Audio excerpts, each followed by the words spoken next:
It's really, really nice to have you. And yes, we'll just say a few words of introduction, and then we're gonna go to the video, short video, and I will take you behind the scenes, and I will talk a little bit about that, and then we're gonna go to the Q&A session. So, let's start with our Chief Engineer, Dragan. Yeah, good morning, my name is Dragan, I'm Chief Engineer. I'm there already 23 years, and starting with Navigator in new build 2002. I was dreaming about to be Chief Engineer for a long time. My father was also Chief Engineer, so it was quite a root cause that I'm ending up here.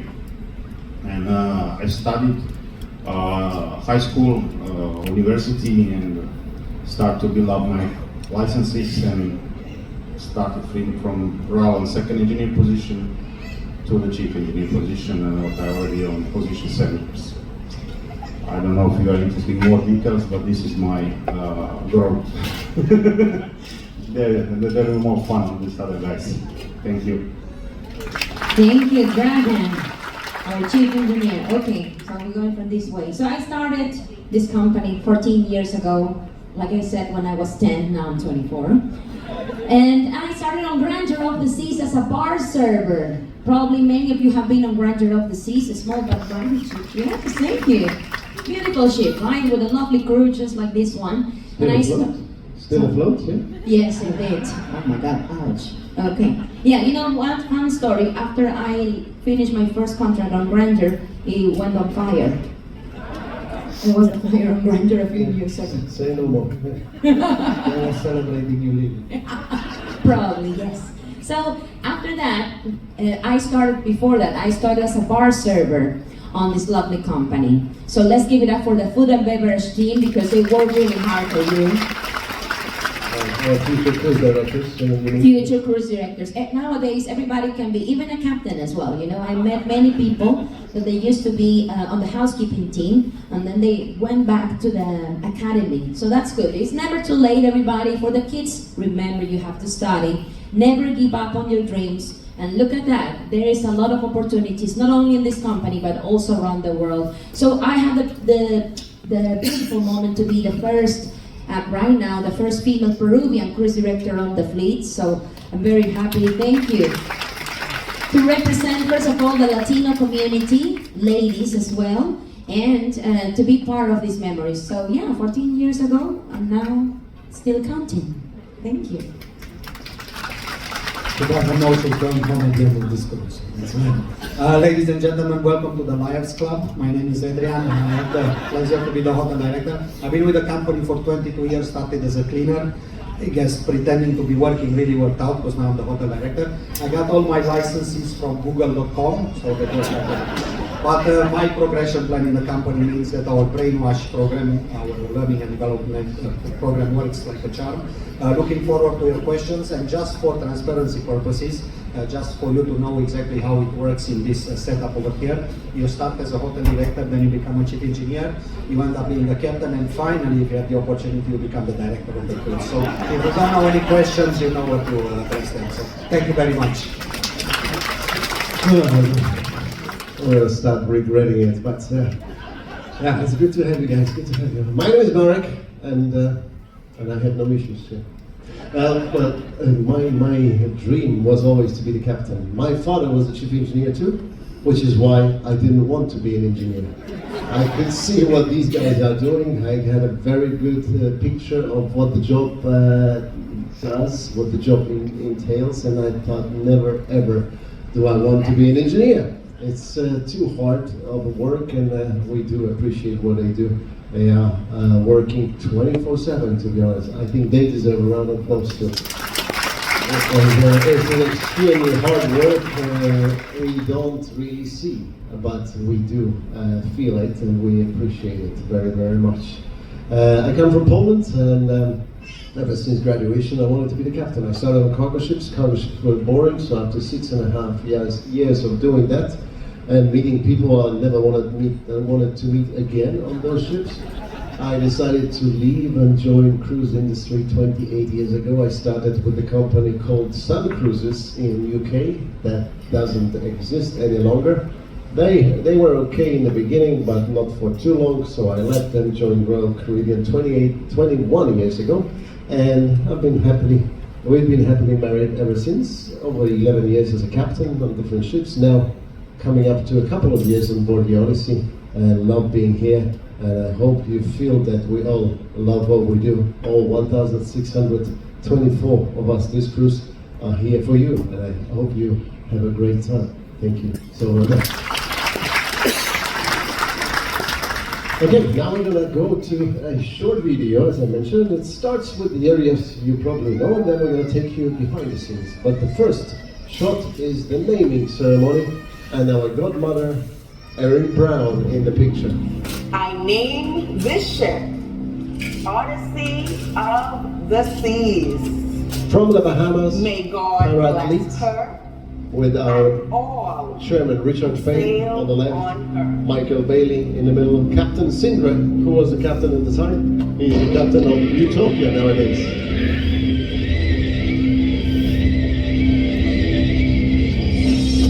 A lot of champagne going to waste, obviously. Let's go to the guest areas now, very quickly.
That's the first half of the video, and today is the last day to visit places you haven't seen just yet. Hopefully you have by now. The cruise is long, and I know a lot of you are staying for the crossing as well.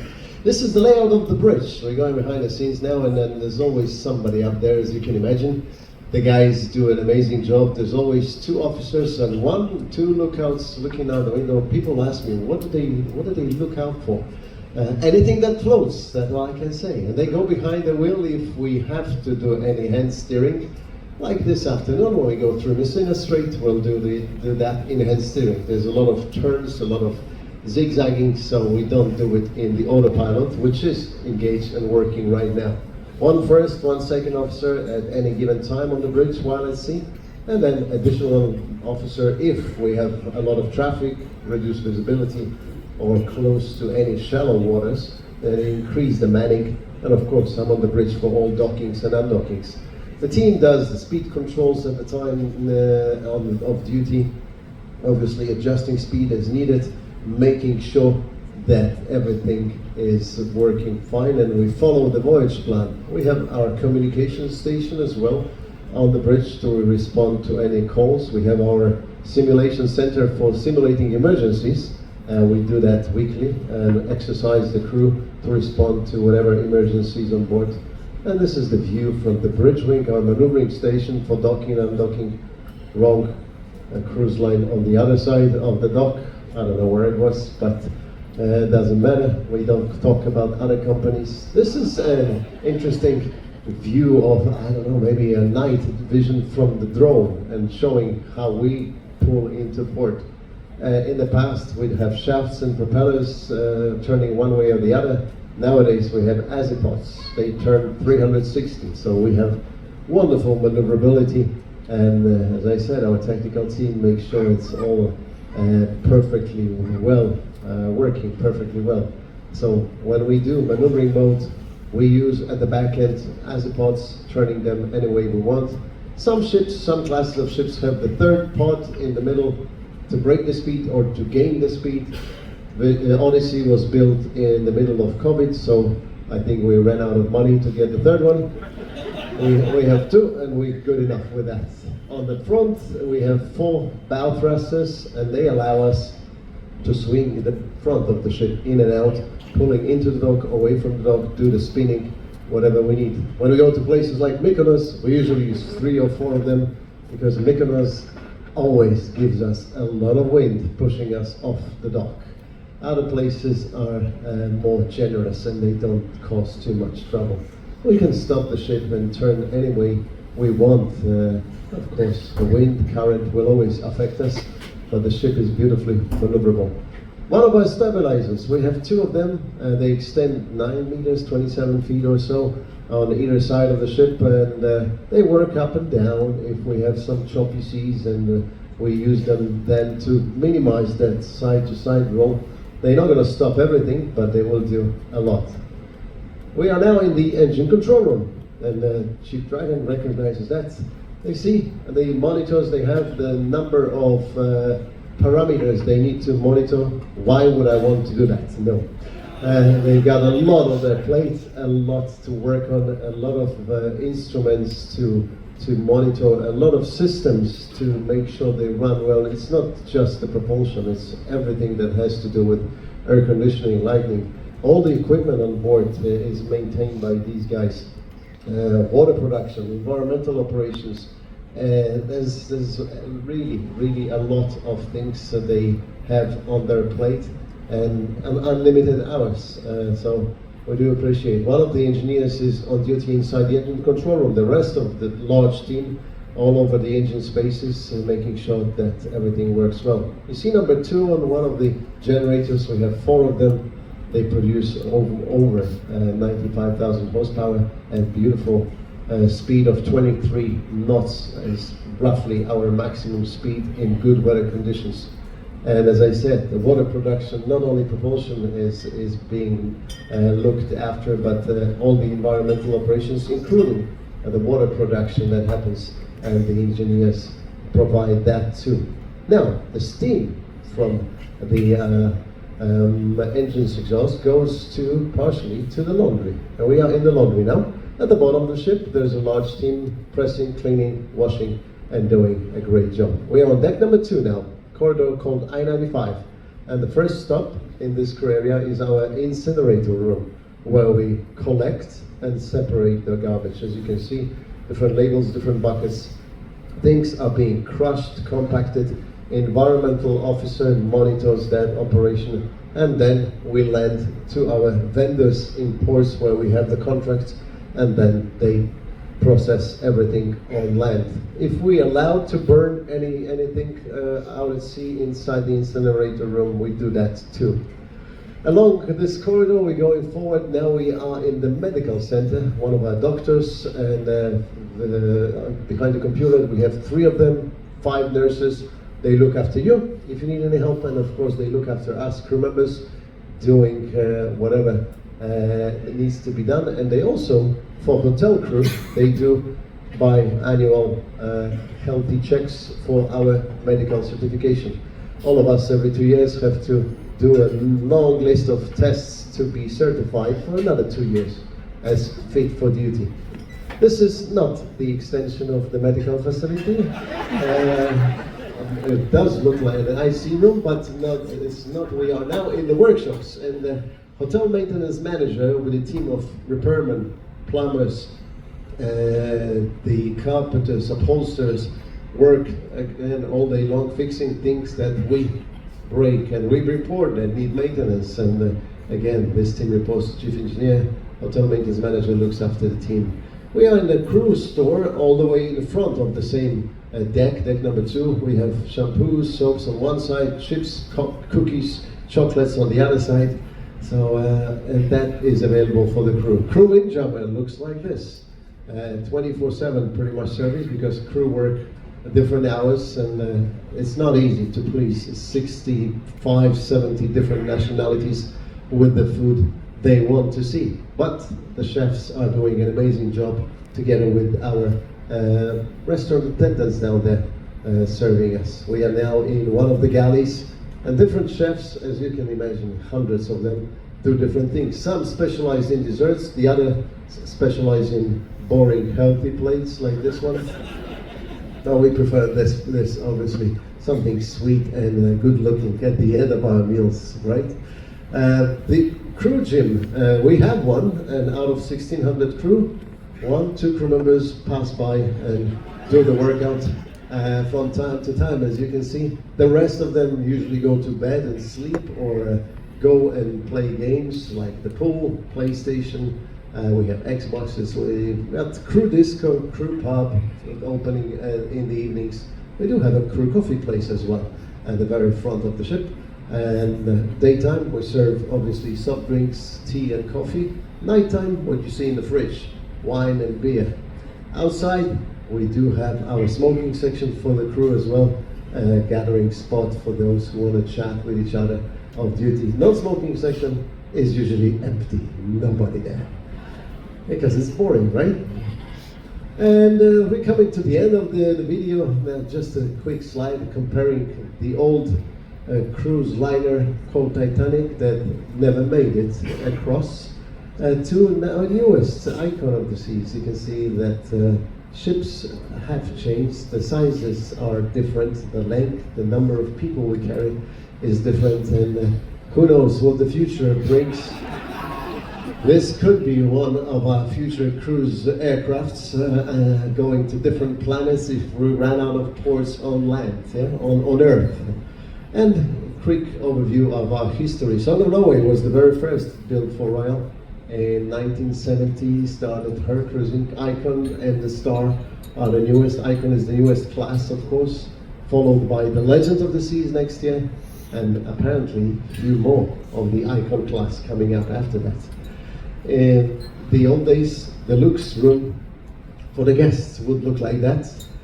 We can give it to the crew members nowadays, but probably not too many guests would buy it. The Lux room for the guests looks more like that, and not too bad, I have to admit. Again, we didn't have enough money to buy piano, so we don't have one, as the ship was built during COVID, but the room is beautiful as it shows. And these are a few shots from behind the scenes. I hope you enjoyed it, and I hope, thank you. Thank you. I hope you have your questions ready Yes. for all of us. Let's thank our captain for that wonderful explanation. Yes, thank you, Captain. So right now we have our 3 staff members. We have Gabby, we have Alejandro, and we have Angelo. So if you have a question, please raise your hand one more time. Give us your name. Appreciates them even more, being in charge and working closely with all the revenue areas is our marketing revenue manager, Anna.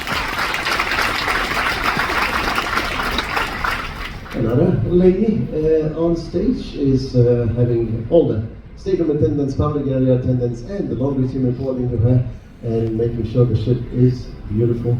We have, oh yes, I'm sorry, I jumped around. We have our executive housekeeper, Bella.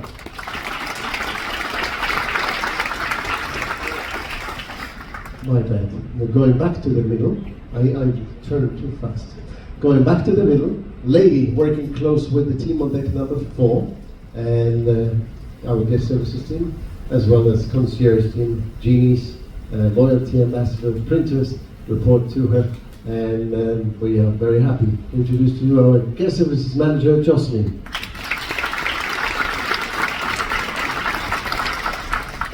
The gentleman between 2 beautiful ladies is just back from vacation, and he's got a small team making sure that we are having our very important infrastructure working so we connect with each other and those who are not here with us. Our IT manager, Werner. Now, very happy because we just visited his home city, being Istanbul. Another gentleman very dear to us, because not only does he look after all the money on board, keeping huge safes under his supervision, but he also pays us, the crew members, every other week. So we do appreciate him. Our financial controller, Sam.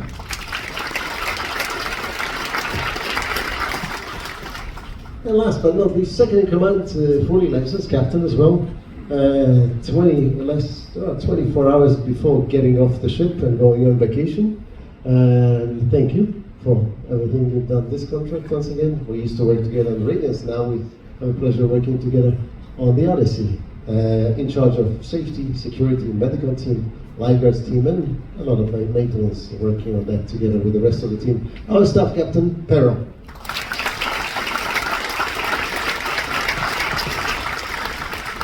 But just some of the managers, the others you who were here on stage, you met them already. The rest of them working, hoping you met some of them at least by now. If not, the day is still a lot to go during the day. And as I said,